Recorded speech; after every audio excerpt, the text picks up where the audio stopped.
In the previous section, when I was talking about Docker, I mentioned about Fabric images or Fabric binaries that you have to install. So this is the step you have to follow.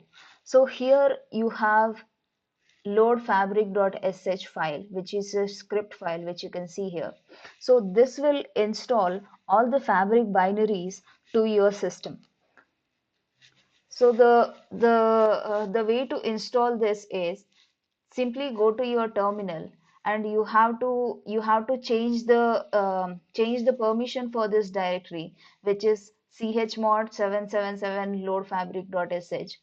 It is necessary for Linux system, but it is good to do it. And after that, you just have to execute this particular script by doing dot slash load fabric.sh. So this will take couple of minutes. So that's why I have already executed this command, and the output you can see in your command in my command line. So this is how the output looks like, and what it is doing is it is pulling all the fabric binaries from this particular URL with these versions which are mentioned here. So once everything is done, you should get the message echo, which is mentioned here, completed config setup, which you can see it over here, which is the last line for my console. So after this, to cross verify whether you have got